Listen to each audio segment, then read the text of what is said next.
नमस्कार दोस्तों, स्वागत है आपका हमारे YouTube चैनल पर।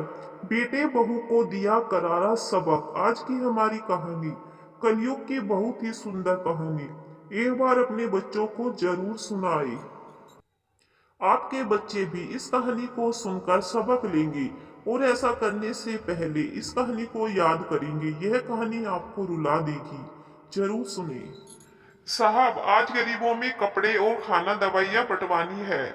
आपने और मैम ने जैसा कहा मैंने कर दिया। सारा इंतजाम अच्छे से हो गया। रामू ने अपने मालिक से कहा। हाँ रामू, याद है। हॉल में रखे सभी सामानों को तुम गाड़ी में भरो। मैं अभी आता हूँ।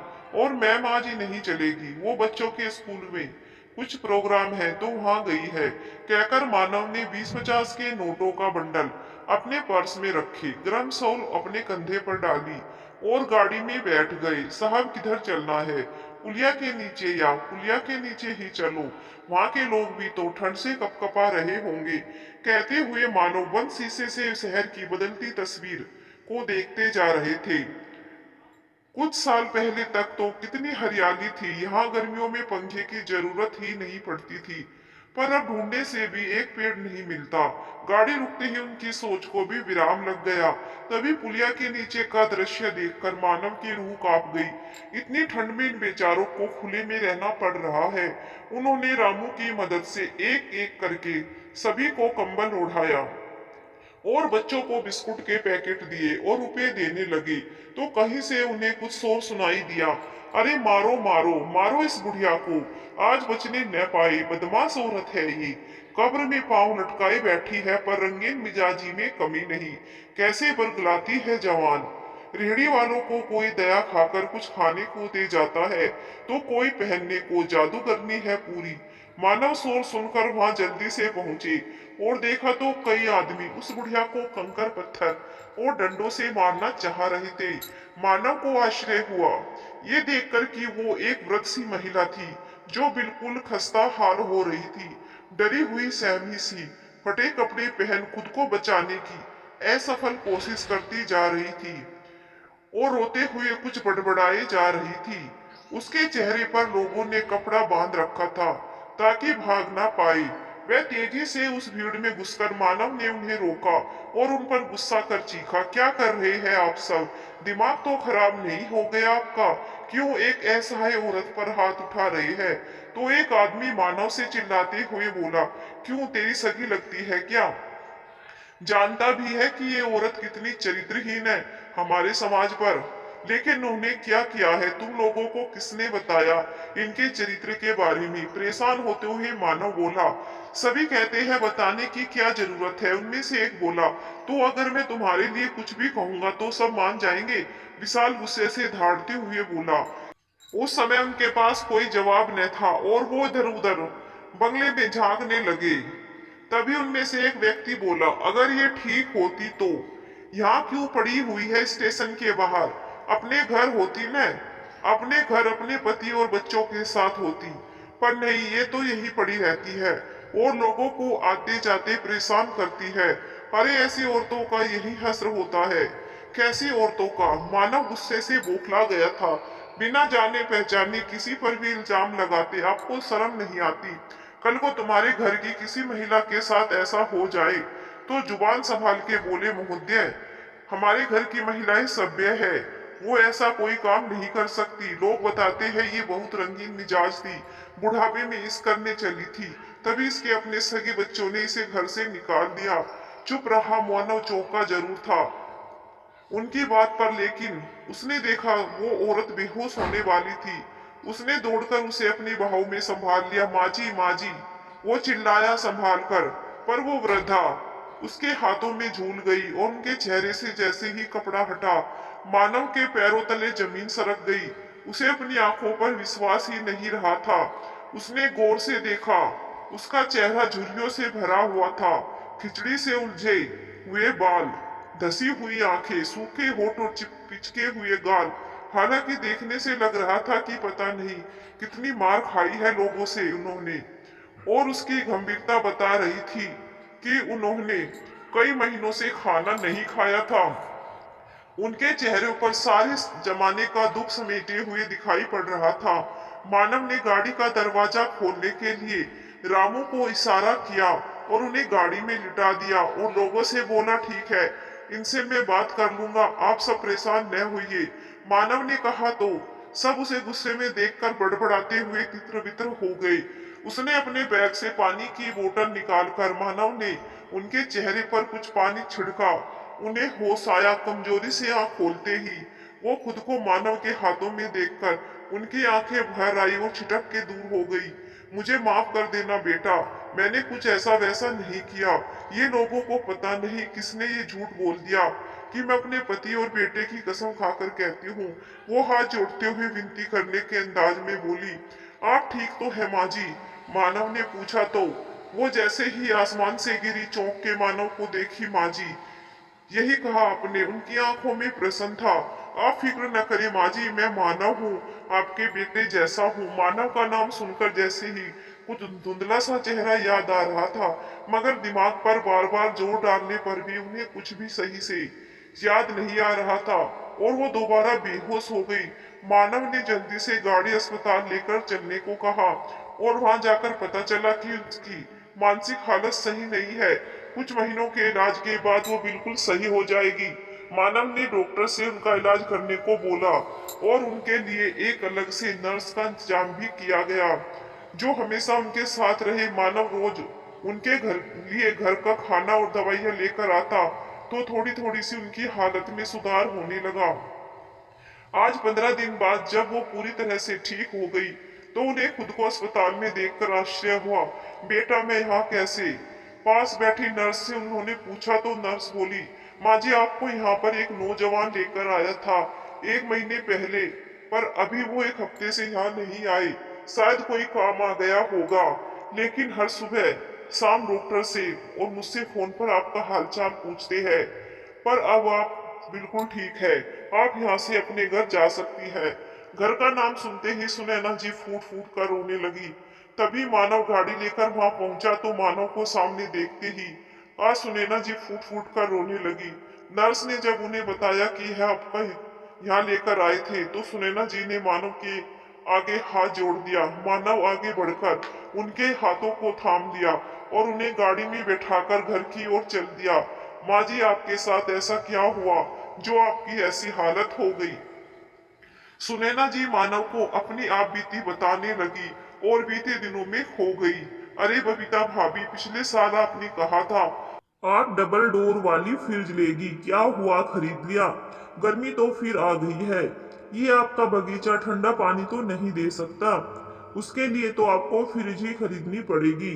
देखो, हमने तो सोच भी नहीं था और ले लिया। यहाँ तक कि हॉल में हमने एसी भी लगवा लिया, आपने नहीं लगवाया। तंज करते हुए रचना अपनी पड़ोसन बबीता को कहती है।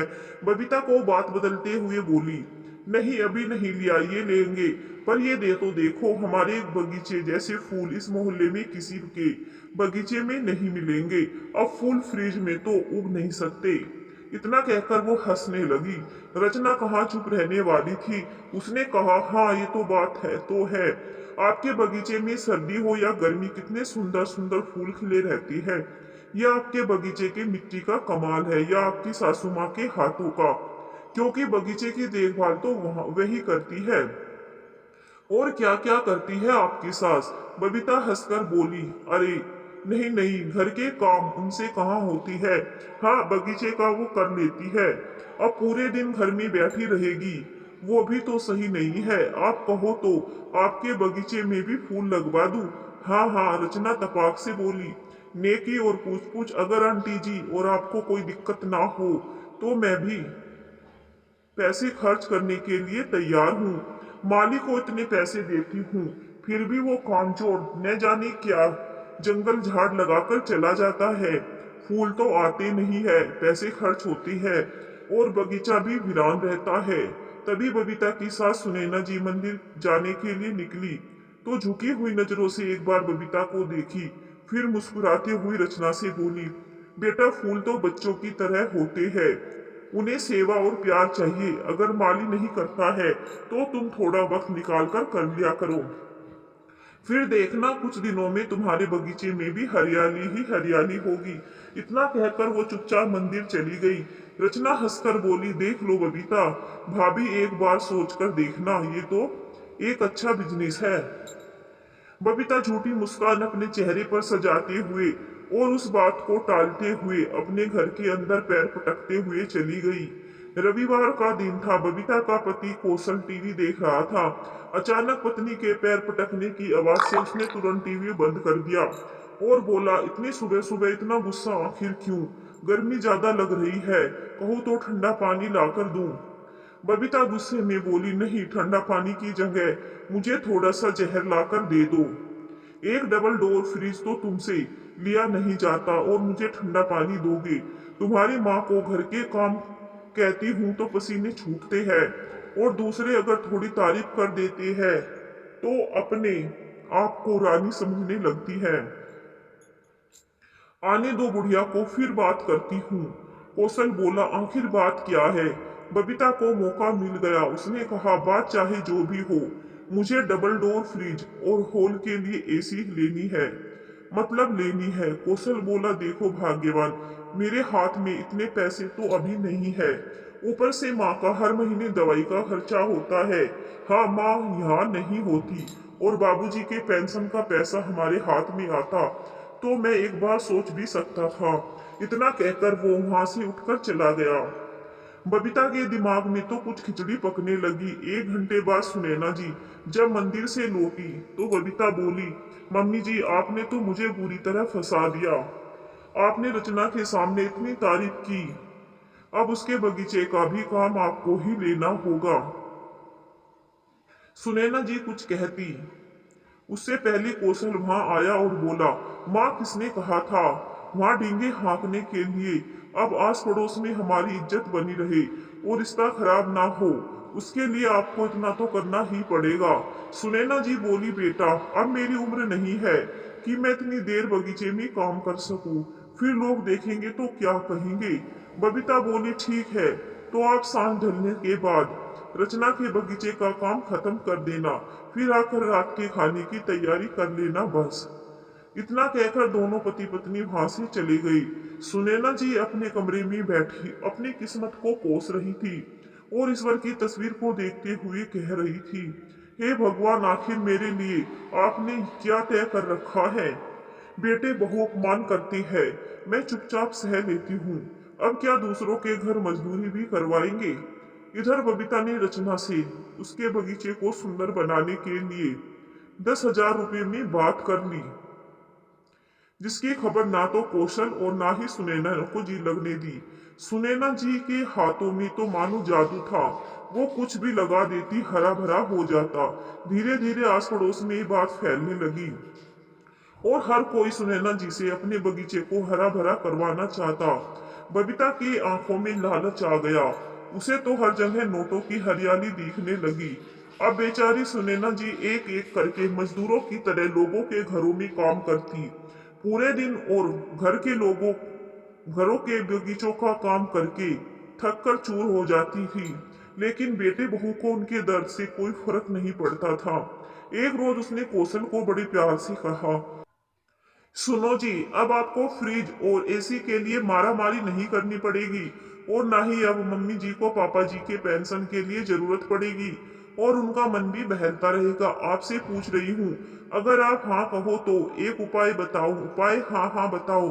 बबीता बोली, मम्मी जी हर किसी के बगीचे का काम कर रही है, उनको काम करने की कोई जरूरत नहीं है, पर अब हम 2 मजदूर उनके साथ लगा देंगे, वो बस काम करवाएगी, क्या कहते हो? कौशल को भी बबीता की बात सही लगी, उसे इसमें कोई बुराई नहीं नजर आई और उसने हाँ कर दिया। अब आई हुई लक्ष्मी किसे बुरी लगती है, पर जिसको मेहनत करनी थी उससे तो किसी ने पूछा ही नहीं। बेचारी सुनैना जी 2 पल भगवान के ध्यान में लगाती थी, वो भी उनसे छीन लिया गया। बबीता ने सभी लोगों को से एडवांस पैसा ले लिया और झट से घर के लिए डबल डोर फ्रिज और एसी खरीद लाई। अब पैसे लिए हैं तो सुनैना जी को ना चाहते हुए भी सबका काम करना ही था। 6 महीने तक लगातार सुनैना जी घर और बाहर तक सब संभालती रही। देखते ही देखते उनकी हालत बिगड़ने लगी। तब सुनैना जी ने अपने हाथ खड़े कर दिए। फिर किसी तरह मजदूरों से दूसरों का काम खत्म करवाया गया। एक रोज सुनैना जी की बेटी नेहा का फोन आया। बेटी ने माँ की आवाज में दर्द महसूस किया। जब सुनैना जी ने अपनी आप बीती नेहा को बताई तो नेहा ने एक रोज कौशल को फोन करके खूब खरी खोटी सुनाई। भैया क्या माँ को मजदूर बनाना चाहते हो? अरे बाबूजी के जाने के बाद क्या उन्होंने हम कम कष्ट सहे हैं जो उनसे ये सब काम करवा रहे हो? बागबानी का उनका शौक था, पैसा नहीं। माँ की हालत ठीक नहीं लग रही है, उन पर जरा ध्यान दो। उस दिन कौशल दफ्तर से लौटकर आया तो लाल पीला हो रहा था। आते ही पत्नी को सारी बात बताई। बबीता बोली, अगर उन्हें उनकी माँ की इतनी ही चिंता है तो छोड़ आओ उनके घर पर। जब जीवन भर बुढ़िया को रखना पड़ेगा तब आटे दाल का भाव पता चलेगा। सुनो, इस बात की जानकारी उन्हें मत देना, बस इनको ले जाओ और रास्ते में ही छोड़कर उल्टे पांव लौट आ जाना। आगे से खुद चली जाएगी। कौशल बोला, क्या माँ नेहा के घर जाने के लिए मानेगी? बबीता बोली, उसकी चिंता आप मत करो, मैं उन्हें समझा दूंगी। दोनों पति पत्नी सुनैना जी के पास आए। बबीता बोली, मम्मी जी मैं अपने व्यवहार के लिए माफी मांगना चाहती हूँ। हमने तो सोचा था आपका शौक आपका पैसा बन जाएगा तो आपकी दवाइयों का खर्चा निकल आएगा और घर खर्च में आपके बेटे की थोड़ी मदद हो जाएगी। पर कोई बात नहीं, मुझे लगता है आपको थोड़ा आराम चाहिए। नेहा दीदी आपको याद कर रही थी, कुछ रोज के लिए अपने पास बुला रही है, तो आप अपना सामान बांध लीजिए। सुनैना जी आश्चर्य से बोली, क्या नेहा ने मुझे अपने पास बुलाया है? पर बहु अचानक से क्यों और कितने दिनों के लिए? कौशल बोला, अरे माँ अब कितने दिनों के लिए बुलाया ये तो वही जाने। मन लग गया तो 2-4 महीने रह लेना। सुनैना जी बोली, बेटा बेटी के घर जाकर रहना क्या अच्छा होगा? कौशल बोला, क्यों? अब बेटे बेटी में अंतर क्यों कह कर रही हो? जब खर्च करने की बारी आई तब तो आपने बेटे से ज्यादा बेटी पर खर्च किया, तो क्या बेटी का फर्ज नहीं बनता कि वो भी आपको रखे? और हम कौन सा आपको घर से निकाल रही है, बस घूम फिर कर चले आना। बबीता बोली, हाँ मम्मी जी, इसमें दिक्कत क्या है? चलिए मैं आपकी पैकिंग करवा देती हूँ। सुनो, आप मम्मी जी से चेक बुक पर साइन करवा लीजिए ताकि पापा जी का पेंशन समय पर निकाल सके। वहाँ इनको पैसों की क्या जरूरत होगी? क्यों मम्मी जी, सही कह रही हूँ ना? चलिए आपकी पैकिंग करवा देती हूँ, कल सुबह ही निकल जाएगा। सुनैना जी को कुछ ठीक नहीं लग रहा था, फिर भी बेटे बहू पर एक बार और विश्वास करने का दिल किया और उन्होंने चेक बुक पर साइन करके दे दिया। अगले दिन कौशल सुबह सुबह माँ को लेकर रवाना हुआ और रास्ते में माँ को छोड़ते हुए बोला, माँ मुझे लौटकर ऑफिस भी जाना है, तो मैं तो वहां तक नहीं जा पाऊंगा। ये लो सामान और आराम से चली जाना। सुनैना जी बोली, अरे ऐसे कैसे? कम से कम उसके घर तक तो छोड़ दो। मैं तो कभी उसके घर नहीं आई। कौशल बोला, नहीं नहीं मुझे देर हो जाएगी, बस ये जो सामने वाली बस है उसमें जाकर बैठ जाइए, ये सीधा नेहा के घर के सामने ही आपको उतारेगी। इतना कहकर वो वहां से भाग गया। सुनैना जी उस गाड़ी में बैठ गई। अरे माँ जी कहाँ जाना है, उतर जाइए, अगला स्टॉप आ गया है। सुनैना जी की सफर करते करते आंख लग गई थी, पर जब उनकी आंखें खुली तो पूरी बस खाली हो चुकी थी। सुनैना जी ने घबराकर पूछा, बेटा ये कहाँ ले आए? कौन सा शहर है ये? माँ जी ये वाराणसी है। इतना सुनते ही सुनैना जी के होश उड़ गए। उन्होंने हड़बड़ाते हुए कहा, पर बेटा मुझे तो अलीपुर जाना था। अरे माँ जी ये वाराणसी जाने की गाड़ी है, आपने पढ़ा नहीं, गाड़ी पर भी लिखा है। सुनैना जी बोली, बेटा मुझे वापस वहीं उतार देना, मैं पैसे दे देती हूँ, तुम अभी से मेरे वापसी की टिकट बनवा दो। सुनैना जी ने जैसे ही अपना बैग खोला उसमें सिवाय उनके कपड़ों के और कुछ नहीं था। उनकी आंखें भर आई और उस कंडक्टर के हाथ जोड़कर बोली, बेटा मैं वापस पहुंचकर तुम्हारे पैसे अपने बेटे से दिलवा दूंगी, बस मुझे वापस वहीं छोड़ देना। अरे माँ जी आपके जैसे ना जाने कितने मिलते हैं रोज, यह सब यही बोलते हैं, आप उतरिए यहीं। सुनैना जी बार बार उसके आगे हाथ जोड़ती रही, पर उस बस के कंडक्टर ने सुनैना जी को बस से नीचे उतार दिया और उनका सामान भी उठाकर बाहर फेंक दिया। सुनैना जी बेचारी सड़क पर बैठकर रोने लगी थी कि अब कहाँ जाए, क्या करे। लोगों से काम भी मांगे, पर किसी को भी उसकी हालत पर तरस नहीं आया। सुनैना जी दर दर भटकने के बाद एक रेलवे स्टेशन पर रहने लगी थी, मगर वहां भी पता नहीं बहू को कैसे पता चल गया और उसने मुझ पर चरित्रहीन का आरोप लगाकर लोगों में बदनाम कर दिया, ताकि मुझे वहां से भी भगा दे या मार डाले। मानव को सारी कहानी बताते बताते सुनैना जी रोने लगी तो मानव ने उन्हें संभाला। इतने में घर भी आ चुका था। दरवाजे पर माँ को देखकर नेहा हैरान हो गई। नेहा ने पूरी बात माँ से पूछी और माँ ने भी रोकर सारी बात बताई। नेहा बोली, माँ मैंने भैया को समझाया था, इसी का उन्होंने बदला लिया और आपको चुपके से झूठ बोलकर दर दर भटकने के लिए छोड़ गई। पर कोई बात नहीं, आप आई है तो आराम से कुछ दिन रहिए। सुनैना जी वहां सुकून से रहती थी, अपने शौक को वहां भी करती रही। देखते ही देखते 6 महीने बीत गए। आस पड़ोस के लोग बातें करने लगे तो सुनैना जी को भी लगने लगा कि वो बेटी के घर में बोझ नहीं बन सकती। अगले दिन सुनैना जी बोली, नेहा बेटा मुझे किसी वृद्धाश्रम में भेज दो, क्योंकि बेटा तो मुझे यहाँ पर भी नहीं रखेगा और मैं यहाँ सब अब रहना नहीं चाहती। मैं नहीं चाहती मेरी वजह से तुम्हारा जीवन खराब हो। इसी शहर में तुम्हारे सास ससुर भी रहते हैं, वो क्या सोचते होंगे। नेहा और मानव ने बहु समझाने की कोशिश की, पर सुनैना जी बार बार आश्रम की बात करती थी। तो नेहा बोली, माँ उम्र चाहे जो भी हो, आप हिम्मत नहीं हारेगी। आपको अपने लिए आवाज उठानी ही होगी। हमसे पहले आपको अपनी लड़ाई खुद लड़नी होगी। एक बात ध्यान से सुनिए, अपना घर आपको खुद बचाना होगा और फिर से बसना होगा, जैसे आपने पहले बसाया था। सुनैना जी ने बेटी की ये बात को चेतावनी समझकर मान ली, जैसे वो अपनी बेटी को बचपन में सिखाती थी। आज नेहा ने उन्हें सिखा रही थी।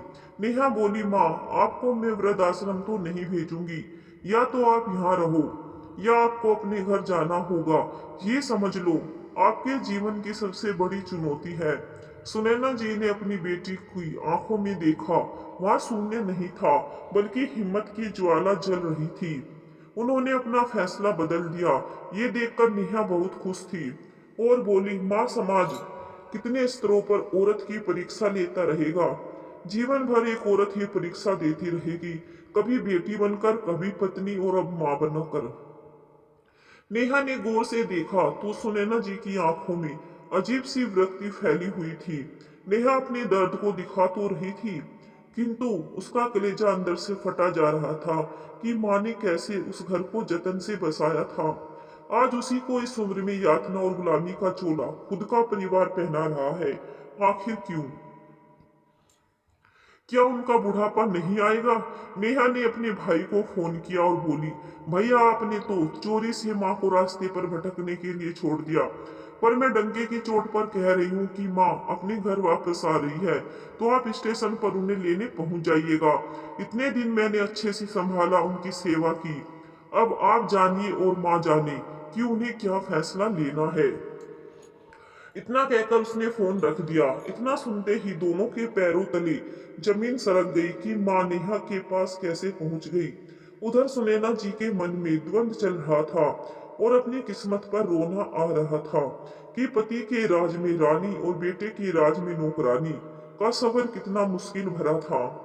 उन्होंने नेहा से विदा लिया और बोली, बेटा बस इतनी मदद कर देना कि दामाद जी से कहकर किसी वकील से मेरी बात करवा देना, वरना मैं अकेली क्या कर लूंगी। नेहा ने अपनी माँ को हौसला दिया, माँ उम्र चाहे जो भी हो, आप हार नहीं मान सकती।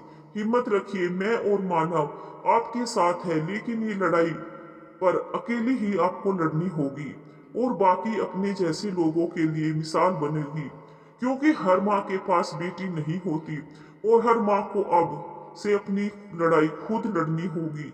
बेटी की बात सुनकर सुनैना जी के अंदर एक ज्वालामुखी दहक उठी और सुनैना जी मानव के साथ निकल पड़ी। स्टेशन पहुंचकर सुनैना जी ने मानव से कहा, बेटा आप दरवाजे तक मत चलिए। उन लोगों की जुबान इतनी खराब हो चुकी है कि ना जाने आपके साथ कैसा व्यवहार करें। अपने साथ किया हुआ व्यवहार तो मैं सह गई, पर आपके साथ अगर वो बुरा व्यवहार करेंगे तो मैं सह नहीं पाऊंगी। मानव बोला, मम्मी जी, तब उनमें और मुझ में क्या फर्क रह जाएगा? मैं आपको स्टेशन पर छोड़ जाऊं? नहीं नहीं, ऐसा नहीं कर सकता। चलिए मैं आपके घर पहुंचा दूंगा। बस आप हिम्मत मत हारिएगा। आप कमजोर नहीं है, ईश्वर आपकी रक्षा करेगा और हम लोग तो आपके साथ है ही।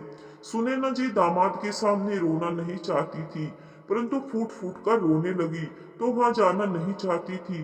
पर सही कहा था, बेटी ने वो हिम्मत नहीं हार सकती। अब उनके साथ बेटी की नसीहतों का हौसला था तो दामाद का सहारा लेकर वो चल पड़ी। पूरे रास्ते वो आंसुओं के सैलाब को पोंछकर मजबूत बन रही थी कि अब अपनी लड़ाई उन्हें स्वयं लड़नी होगी। अपने पैरों पर उन्हें एक बार फिर खड़ा होना पड़ेगा। इस बार बच्चों के लिए नहीं बल्कि अपने संस्कारों के लिए। उन्हें हिम्मत दिखानी होगी कि माँ कभी कमजोर नहीं होती। जैसे ही मानव और सुनैना जी घर पहुंचे, बबीता मुंह बनाने लगी। कौशल कुछ कहता, उससे पहले ही मानव बोला, अब मैं विदा लेता हूँ। मेरी जिम्मेदारी अभी पूरी तो नहीं हुई है, लौटकर फिर आऊंगा। अब भी माता जी मुझे आवाज लगाएगी, मैं हाजिर हो जाऊंगा। बस इतना याद रखिएगा, ये अकेली नहीं है। इतना कहकर मानव वहां से चला गया। मानव अभी 4 कदम ही दूर था कि बबीता बोली, आ गई, क्या हुआ? बेटी ने घर से निकाल दिया। अरे तुम हो ही इसी लायक। सुनैना जी में अचानक से कहीं से ताकत आई और उन्होंने जोर का थप्पड़ बबीता को जड़ दिया और बोली, मेरी बेटी को तुम्हारे जैसे संस्कार नहीं मिले हैं जो वो मुझे घर से निकाल देगी। कौशल बोला, माँ ये क्या कर रही हो? एक तो हमारे घर में रहने आई हो, ऊपर से अपनी ही बहू पर हाथ उठाती हो। क्या यही सिखाया तुम्हारी बेटी दामाद ने? सुनैना जी ने दूसरा थप्पड़ बेटे को लगा दिया और बोली, तुम्हारा घर? क्या ये घर तुम्हें तुम्हारे ससुराल वालों ने दहेज में दिया था? ये घर मेरे पति का है, इसकी एक एक ईंट पर मेरा हक है। मुझे गुलाम बनाकर अपनी इच्छाएं पूरी करते रहे और मुझे ज्ञान दे रहे हो? सुनैना जी क्या आवाज मानव के कानों तक पड़ी। वो मुस्कुराता हुआ वहां से ये सोचकर निकल गया कि अब उसकी सास को किसी के सहारे की जरूरत नहीं है, क्योंकि उम्र चाहे जो भी हो, औरत कभी हिम्मत नहीं हारती। जिस मोहल्ले और समाज का हवाला देकर आज तक बेटी बहू ने उनसे चाकरी करवाई, उन्हीं मोहल्ले वालों के सामने सुनैना जी ने अपने बेटे बहू को पोल खोल दिया। हर तरफ उनकी थू थू होने लगी। सुनैना जी ने अपने पड़ोस में रहने वाले एक वकील साहब से बात की और घर के लिए नए कागज बनवाए। उन्होंने वो घर अपनी बेटी के नाम पर कर दिया, ये कहकर कि वो फर्ज निभाती है, अधिकार भी वही पाती है। सुनैना जी ने अपने बेटे बहू के खिलाफ केस दर्ज किया और अदालत में सबके सामने कहा, जो बेटा जीते जी माँ को सुख न दे सका, उसे मुख अग्नि नहीं लेना है और ना ही उसे संपत्ति में अधिकार देना है। अपनी देखभाल मैं खुद कर सकती हूँ। कौशल और बबीता को 2 महीने का नोटिस मिला और उसे घर को खाली करने का ऑर्डर दिया गया।